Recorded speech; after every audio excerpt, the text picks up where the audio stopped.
Media से खबर की, जहां सपा प्रदेश अध्यक्ष नरेश उत्तम पटेल मीडिया के सवालों पर भड़क उठे। आज वो देवरिया के रास्ते जा रहे थे। इस दौरान रेलवे स्टेशन पर मीडिया ने उनसे पूछा कि अखिलेश यादव आज मुख्तार अंसारी के घर जा रहे हैं, जिस पर नरेश उत्तम ने कहा कि अखिलेश जी हमारे नेता हैं, वो जा सकते हैं। इसी बीच उनसे पूछा गया कि शिवपाल यादव ने कहा है कि चुनाव में जो वोट नहीं देगा उससे हिसाब किया जाएगा। इस सवाल पर नरेश उत्तम भड़क उठे। पत्रकारों ने उनसे सपा कांग्रेस गठबंधन और कई सीटों पर टिकट बदलने के बारे में भी सवाल किया, लेकिन नरेश उत्तम पटेल जवाब देने की बजाय नाराज हो गए और कहा कि जो बीजेपी को हराता है सपा उसे टिकट देती है। समाजवादी पार्टी जिसे उचित समझती है, जो बीजेपी को हरा रहा है उसी को टिकट दे रही है। हम गठबंधन के नेता हैं, इंडिया गठबंधन के हम नेता हैं, हम स्वयं नेता हैं इंडिया गठबंधन के। कांग्रेस और हम तृणमूल कांग्रेस, हम सब इंडिया गठबंधन। और रामनिवास यादव बीजेपी नेता हमारे साथ फोन लाइन पर जुड़ चुके हैं। राम जी, बहुत स्वागत है आपका HNN 24/7 में। यहाँ पर जिस तरीके समाजवादी पार्टी के नेताओं की तरफ से बयानबाजियां हो रही हैं और जब सवाल किया जाता है तो भड़क जाते हैं, क्या कुछ कहेंगे इसे लेकर? नहीं, वो उनका आचरण है, अपने आचरण के अनुसार वो काम कर रहे हैं। और जिस प्रकार से उत्तर प्रदेश में, देश में मोदी जी की लहर है, उस लहर को देखते हुए हताशा, निराशा उनके मनों में है, वही प्रकट होती है। इसको हम लोग कोई बहुत नई चीज नहीं मान रहे हैं, क्योंकि जब आदमी को लगता है कि भविष्य हमारा अंधकारमय है, क्योंकि ऐसा इन लोगों ने काम किया जब इनकी सरकार थी, इसीलिए आज जनता इनको नकार रही है। और आज उत्तर प्रदेश की 80 की 80 सीटें भारतीय जनता पार्टी जीत रही है, और इसके लिए इनकी बौखलाहट है जो इनके बयानों से दिखती है। नरेश उत्तम पटेल से सवाल किया गया कि प्रत्याशियों का टिकट किस तरीके से दिया जाएगा, तो उन्होंने कहा जो बीजेपी को हराता है उसे सपा टिकट देती है। इस पर क्या कहेंगे?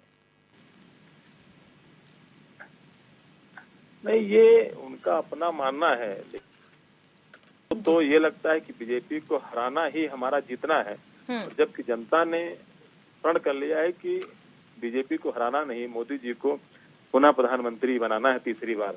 यही कारण है कि बौखलाहट है, उनको दिखाई नहीं पड़ता कौन हराएगा। अगर उनको लग जाए कि कोई आतंकवादी हरा सकता तो आतंकवादी साथ हो जाएंगे। जैसे आपने देखा गाजीपुर में एक दुर्दांत अपराधी था मुख्तार अंसारी, सैकड़ों लोगों की उसने हत्याएं की, लूट बलात्कार उसने किया, फिर भी जिस प्रकार से उसके प्रति प्रेम अखिलेश जी का है, तो दर्शाता है कि इनका आचरण कैसा है। और जैसी इनकी पार्टी का आचरण था वैसा ही काम कर रहे हैं। जी, यादव जी आप बने रहिए हमारे साथ धर्मेंद्र सिंह सपा प्रवक्ता भी फोन लाइन पर जुड़ चुके हैं। धर्मेंद्र जी, बहुत स्वागत है आपका HNN 24/7 में। बहुत बहुत धन्यवाद दिव्या जी। धर्मेंद्र जी, नरेश उत्तम पटेल से जब सवाल मीडिया करती है, चाहे वो प्रत्याशियों के टिकट बंटवारे को लेकर हो या फिर मुख्तार अंसारी के घर जाना हो अखिलेश यादव का, वो भड़क क्यों जाते हैं? आखिर नाराजगी की वजह क्या है? नहीं, नाराजगी की कोई वजह नहीं है। इस तरह के सवाल देखिए, जब उत्तर प्रदेश या देश के अंदर सीधे सीधे चुनाव है, सत्ता को बचाने के लिए भाजपा लड़ रही है, सत्ता की लालच में पड़ी हुई है, किसी तरह कुर्सी न बदले। डॉक्टर लोहिया जी कहा करते थे कि रोटी तभी अच्छी बनती है जब वो पलटती जाए, नहीं तो जल जाती है।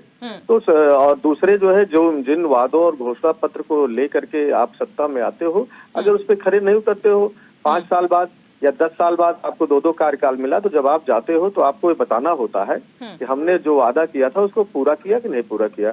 और जब आप नहीं कर पाते हो तो आपको जनता नाराज रहती है, आपको वोट मांगने का हक नहीं है।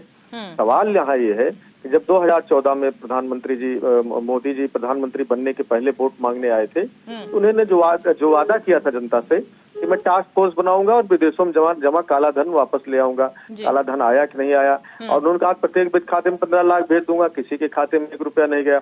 2 करोड़ रोजगार देने की बात कही थी। आज बेरोजगारी का आलम यह है कि सर्वोच्च स्तर पर है। उन्होंने कहा था कि किसान की आय दोगुनी कर दूंगा, उसका एक बाकायदा फार्मूला भी बताते थे। किसान की स्थिति क्या है आज? आय दोगुनी करने के बजाय 700 किसान सड़कों पर मर गए और इनको समय तक नहीं मिला उनसे बात करने के लिए।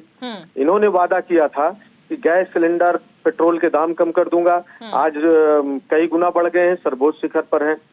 सब्जी से लेकर के FMCG सेक्टर से लेकर के जो दैनिक उपयोग की चीजें हैं, सबके दाम आसमान छू रहे हैं।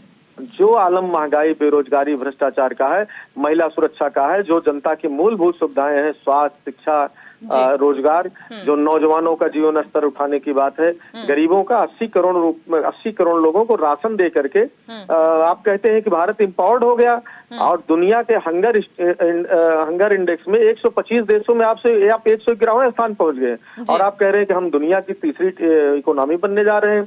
ऐसी इकोनॉमी अपने घर रखिए कि जहां लोगों को खाने के लाले पड़े हों, और आप दुनिया की इकोनॉमी की बात कर रहे हैं। तो सवाल यहाँ ये है 2024 में, सवाल ये है 2024 में, बतौर विपक्षी में बात कर रहा हूँ, जनता इनके इस झूठ को जान चुकी है, और 2024 में वो यही पूछ रही, इसीलिए मूल बातों से भाग करके डिरेल करना चाहते हैं, उनका ध्यान अटेंशन हटाना चाहते हैं, तरह तरह के सीए से लेकर के इस तरह के माफिया और इस तरह के शब्दों को।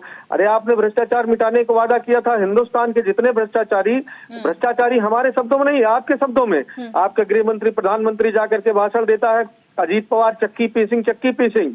अब कांग्रेस के पूर्व मुख्यमंत्री अशोक चौहान से बड़ा भ्रष्ट कोई नहीं है। हेमंत बिश्व शर्मा को बताया, दुनिया में गृह मंत्री जिनका दुनिया में अगर कोई सबसे बड़ा भ्रष्ट है तो वो हेमंत बिश्व शर्मा है। आज कहाँ है? किसी को आप मुख्यमंत्री बना दे रहे हैं, किसी को डिप्टी सीएम बना दे रहे हैं, आपकी वॉशिंग मशीन में आते ही लोग धुल जा रहे हैं। तो आप तो जो वादा किए थे जस्ट उसके विपरीत किए। जनता में बहुत जबरदस्त गुस्सा है, नाराजगी है, जनता पर। ठीक है धर्मेंद्र जी, आपका भी और रामनिवास यादव जी, आप दोनों का बहुत शुक्रिया हमारे साथ जुड़ने के लिए और अपनी बात रखने के लिए।